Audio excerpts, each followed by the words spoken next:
I'm Dr. Sarah Olivo. And I'm Dr. Liz Seidler, and you're listening to College is Fine, Everything's Fine.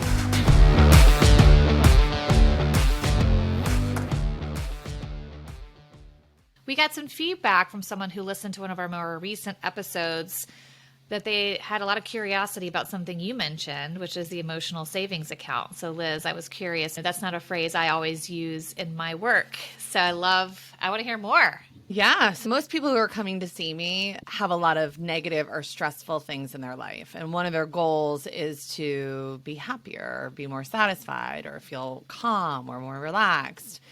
And I use this analogy that we can't always predict or prevent when stressors are going to happen in our life. And the best thing that we can do is make sure that we have a buffer against stress and not wait until we're really overwhelmed to try to accumulate more positive emotions. And so the savings account analogy is essentially that you don't want to wait until you've overdrafted. I mean, that's the worst feeling. That happened to me in college far too many times for me to admit that I'd get an overdraft fee because I was not managing my money effectively.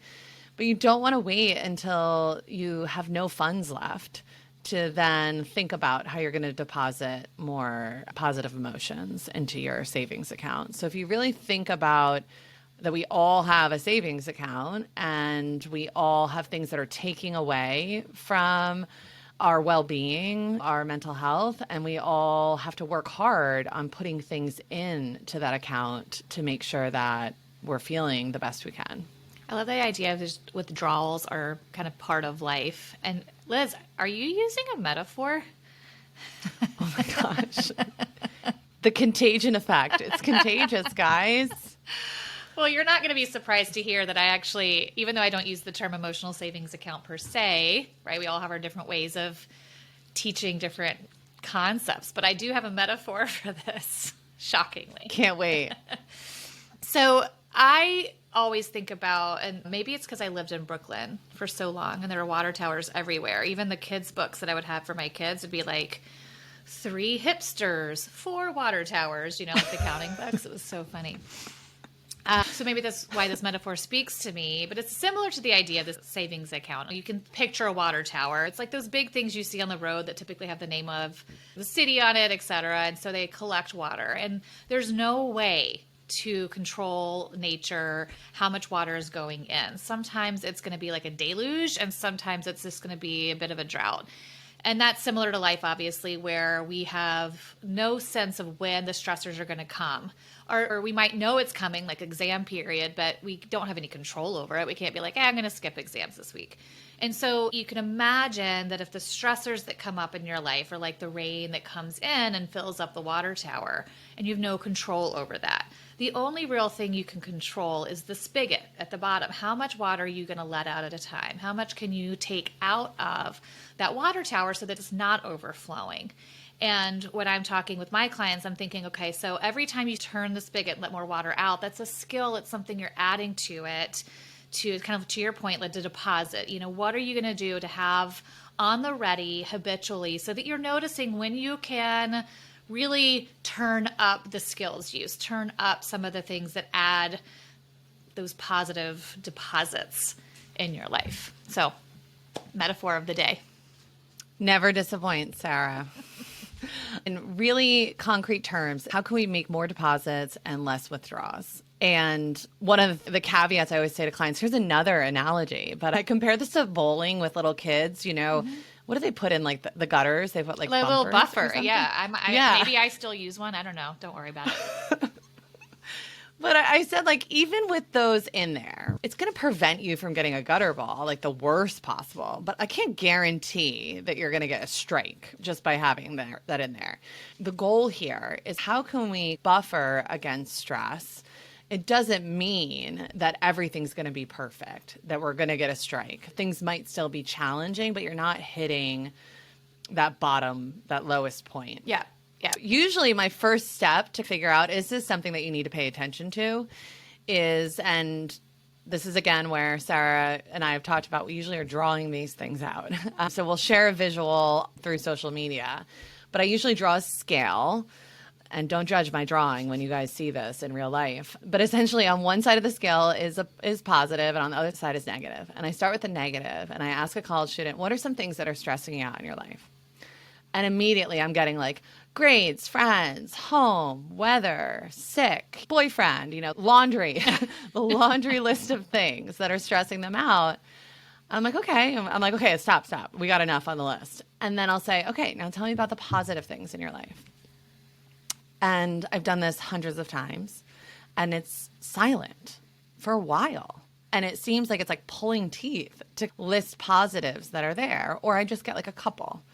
And then when we look at the scale, we see that inevitably it's tipped towards the negative. So what does that tell us? That there are a lot of things that are really stressing us out, that are withdrawing from our emotional savings account. And we really do need to work harder on depositing more positive emotions. So what does that look like? So Sarah, what are some thoughts that you have? What are things some of our college students could do if they've kind of found themselves, maybe you even draw this scale out and you see that your scale's tipped. What can we do? What are some things we can do? CBT therapists love us. We love us a scale. Well, first of all, and I think a theme to remember here is variety is the spice of life. We're not going to go through and probably hit on all the things that you listeners like, so you have to imagine that we're just giving some suggestions here. And again, the point is we're going to have some tips, but the idea is to then start to think about your own things that feel like you. But if someone's coming in saying like, okay, I've got all these stressors, I start to think about, all right, how can we think about things that you enjoy doing, both big and small? My clients hear me say this all the time. I will say it again on this podcast. I think about pleasant things that you enjoy. And I always say there's capital P, pleasant, like going on a really long hike with your best friend and having a very cathartic talk. Mm-hmm. Wonderful. We can't do that all the time, obviously. So then also, what are the lowercase, smaller, pleasant things that we can just sprinkle in throughout the day? What are the big P's? And yes, let's see if we can schedule that. And what are the smaller things that you could do during the day? So for instance, I went and got some flowers, just a little bitty vase, nothing, no big deal. It boosted my mood. It made me feel better. Now I can look at it here and there. Is it a big life-changing event? It is not. But if you do enough of those things a day, actually the research shows sometimes things like lighting a quick candle while or listening to some really great music, a lot of more of those smaller things during the day can add up and be just as effective as the larger, bigger things. I love that too. Thinking about things that are manageable that you can do, those smaller P's. I think sometimes when I'm working with college students, they're like, so busy, I don't have time to do some of the things that I want to do. So doing some problem solving to really think about, are there little ways that I can boost my mood? And I always say, pay attention. Now, okay, a lot of people don't like this, and CBT therapists love rating scales. Oh gosh, so many scales. I know. Oh, it's like from 0 to 10. They're like, not the scale, and I'm like, I know. But anyway, I know. But develop, I don't care what it is. I don't care if it's an emoji scale. I don't care what it is. But sometimes we're doing things that we think are promoting positive emotions, but they might be dull. They've lost their potency. They're not really giving us the same emotional reaction. Yeah, the shine is off. Past.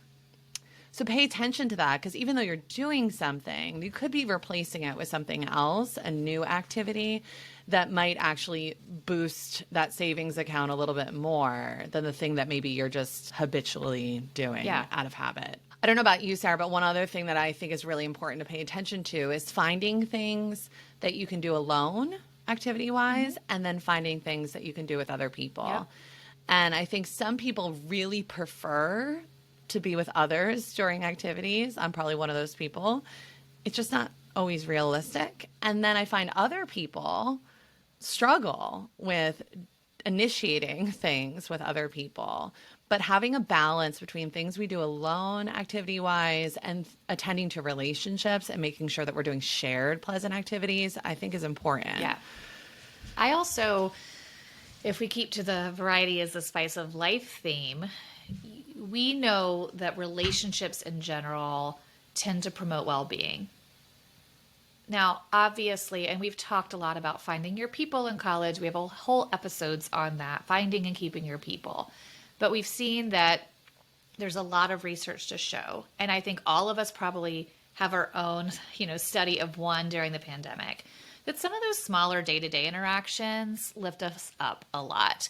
There's a woman in the Grand Central building where I work. I work in Grand Central in New York, and I have to pass through this one building to get to mine. And there's this woman in there, and every time I go in, she's like, "Good morning, everyone." It just is such a great way to start the day. Now, there's a term for this, of course, in research. It's called the consequential stranger, right? But it's the stranger who actually does have an impact on you, to the extent that I went up to her one day and I was like, "You actually boost my mood. Thank you. I really appreciate the good morning." She's just like, "We got to spread the love." She just is this beam of light. During the pandemic, I think we all noticed, wait a minute, I kind of miss the little chit chat I have with, for instance, the Trader Joe's checkout person who just has that twinkle in their eye. Or I miss, the guy that I go in my office building and we just have a small, quick hello when I go get my afternoon coffee. So again, it doesn't have to be all about big friendships. Sometimes if you are able to make sure you're getting outside and having some of those smaller interactions, that those help too. But of course, we know that having closer, not so consequential relationships, like not consequential strangers, but our actual friends, there's so many benefits to making sure you're spending time with people who lift you up. Obviously, we have a lot of different people in our lives, and sometimes we might call people friends who, that's a pretty big word, right? There are a lot of different kinds of friends. But the people who have your back, when you're spending time with those people, there's so many benefits to that. Obviously, promoting a sense of belonging, right? These people get me, they understand me. Sometimes there's contribution. We know that contributing or attending to our relationships makes us feel worthwhile, that there's something about our self-esteem that it really does help, and that helps our mood. Yeah, even if your friend's not helping you, if you help a friend, it feels really good. We also know that friendships offset stressors. So when you're stacked up and you've got the big list of things stressing you out, spending time with friends and not talking about exams for a second helps offset that a lot. I also know that there are friends I have who are the ones who say, "Hey, Sarah, let's take a yoga class together." Or, "Do you want to try this?" Or, "Well, let's go for a walk." They're the people who I can go to help me have some good, healthy behaviors that maybe I wouldn't have done before. That doesn't have to always be exercise, but having friends that are a good influence on you can be really helpful as well. Sometimes those are the people who, I'm sure we have those friends, I've got the friends who I can go, like I said, to the yoga class with, but I also have the friend that I know I can go to and have a really deep conversation with. I have the friend I can go to and geek out over psychology jokes with. But people who can influence you, make your brain start to work a little bit, get those neurons flowing, that has a lot of benefit too. Yeah, I guess to summarize, always keep in mind, from an evolutionary perspective, we are social beings. And so if we think about how we can promote positive emotions, some piece of that pie needs to be attending to relationships. And whether that means like the conversation with the barista at your coffee shop, or talking to your professor after class, or meeting up with a friend to go to a workout class, whatever it might be, big or small, if we're not socializing to some extent, it likely is going to have more of a withdrawal effect on our mood than a deposit impact. Yeah. But then again, obviously there's friends. We can be with friends sometimes and not. When you're by yourself, we've said, okay, sure, you can do a few pleasant activities. I always think about actions. Like, what are you doing with your hands? What are you doing with your speech? What are you doing with your legs? Those are pleasant activities, right? Calling a friend, texting someone. But there's also that internal world, the ways that we can use our mind to give us a little bit of a pep talk. One of the things we are big proponents of is self-validation, but that is a term that might need some explanation. I don't know about you, and whenever I say the word validation, there's always a lot of assumptions about what that means. Yeah, I think, the easiest way, I think, for people to understand what it means is that you want to acknowledge that whatever you're thinking or feeling makes sense, essentially. And doing that, we know actually helps regulate our mood state, and it can promote positive feelings. In the same way that if I looked really stressed out and Sarah said, Liz, it must be so overwhelming, right now, I would notice a positive emotion because I'm like, Sarah gets me. She understands what I'm going through. The same works for us internally. If we can kind of acknowledge our mood state, acknowledge that what we're thinking or our experience makes sense, it does promote positive emotions or regulate, like downregulate, like get rid of negative emotions. There's nothing worse, and I have been guilty of gaslighting myself, of saying things like, you shouldn't be so upset about this. So I'll give you an example of a time where I didn't really validate what I was going through, and a time where I now have learned, okay, this makes sense. So when I was really little, I moved to a new school in 4th grade, rough year to make friends, and I was finding my way through. Also, I was about this height. For those of you, I'm about 5'7". I'm not that tall, but when you're in 4th grade, and you're already 5'7". Yeah, I mean, I wasn't quite there, but I was pretty tall, and I'm gangly. And look, it was a rough time, and I guess I can think back to this sleepover when I was told, you're only invited because you're so-and-so's neighbor. And I still remember the feeling that can come up of just shame and embarrassment and all the things that happened that year where I just went through some really rough times. Now, throughout the rest of my kind of life, there were some highs and some lows, as we probably all have in high school, right? Some years had more lows, some years had more highs. But for a long time, after finding my people and becoming an adult, or even turning 40 when you're supposed to not care at all anymore about anything, apparently, that's what they say, I would get my feelings hurt, or I'd really worry about whether someone likes me. And despite all the evidence to the contrary, these are people who've been my friends for decades at this point.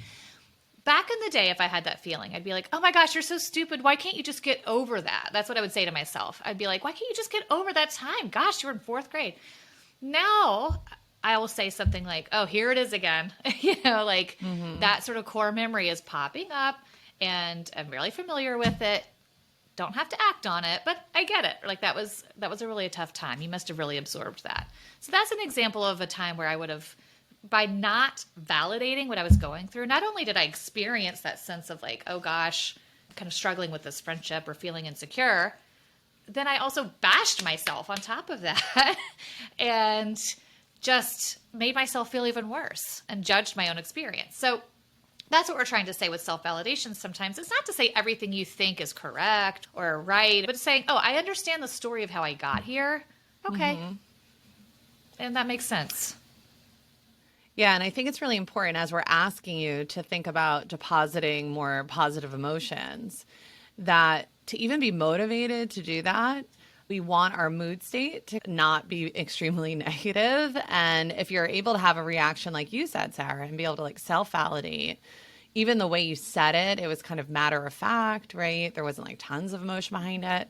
You're going to be able to be more activated or be able to problem solve more. If you're really self-invalidating, let's say judging all your stressors, all those negatives you listed, it's going to create a negative emotion. And when we have a negative emotion like that hanging around, it makes it even harder to drudge up the mental energy and physical energy to do some of the things that you need to do to create more positivity. Yeah.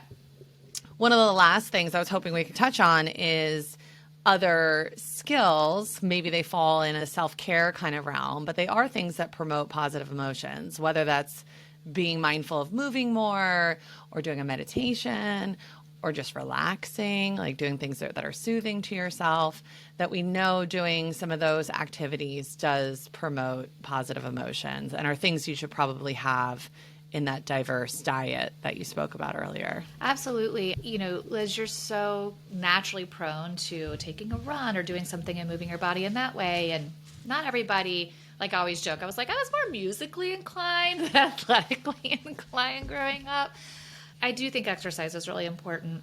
I also think that I think there are a lot of ways to pay attention to what makes you feel good? What are making your muscles feel good? You're kind of get your blood feeling the way it should. For me, sometimes it's just stretching or just taking a quick walk, getting some fresh air. It doesn't have to be anything super athletic. You know, if you're not someone who's inclined to take a run or go to an exercise class, that's fine. Start with what does make your body feel good, that you've taken care of it today. Some people, if they are working out a lot, because perhaps they're a college athlete, maybe for them, resting their body and allowing themselves to rest their body feels really good. So just paying attention to what your muscles need. Okay, so Liz, this week, what are you going to do to make some deposits? Okay. So I think I might have mentioned it to Sarah, but I'm doing this thing called Frozen Feet. It's like 6 weeks. You have to do a mile, walk, run, hike, whatever, outside each day. Yep. I found a new tea that I really want to try. So I'm going to try to have a cup of tea every night, which I got out of the habit of doing. And I have 2 friends that I scheduled calls with that I haven't talked to in a while that I miss, that I'm going to and do that actually on one of my walks. Oh, I'll have a good catch up. I read something about the 8-minute phone call. I have a friend who we're both horrible at the phone, and I texted her the other day. I was like, oh, wait, there's this thing called the 8-minute phone call. Can we do an 8-minute phone call? I love that. Maybe I'll try that. I got to look into that. Yeah. Those are my deposits for the week. What about you, Sarah? So I have also tried to be better about reconnecting. You know, the holidays get really busy, but I have a poker club. Sarah, you play poker? Why am I just finding this out? No. Sorry. I have a group of girls who we're trying to learn how to play poker together. Okay. And I have won $2 whole in this process. So, Sarah, future poker shark in the making. I was picturing you like on a flight to Vegas on the side. You're just like winning championships. Yeah. Picture me with a cheat sheet and all of us going, is this better? You know, we okay. But it's fun and it's funny. So that's something that, because the holidays got busy, we got out of the habit of, but we're always laughing hysterically by the end. So that'll be sort of my big capital friendship thing.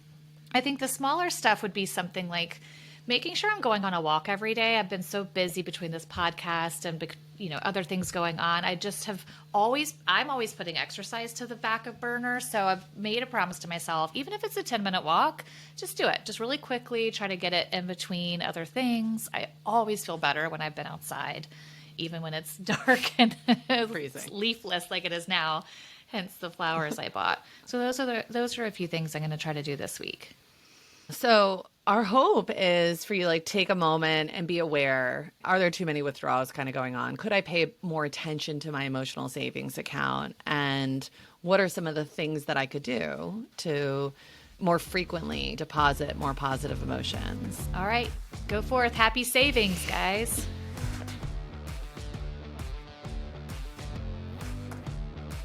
Thank you to our guests for sharing their stories and their advice. This podcast is for college students, and we want input by college students, so please reach out by text, email, or voice memo to collegesfinepodcast@gmail.com or 929-500-2231. Tell us your story, give us tips on topics you'd like to hear, or give us feedback about an episode. Follow us on TikTok and Instagram at College is Fine Podcast for episode announcements and resources. And last but not least, if you enjoyed today's episode, please subscribe to the podcast. Every hit of that plus button helps us keep going.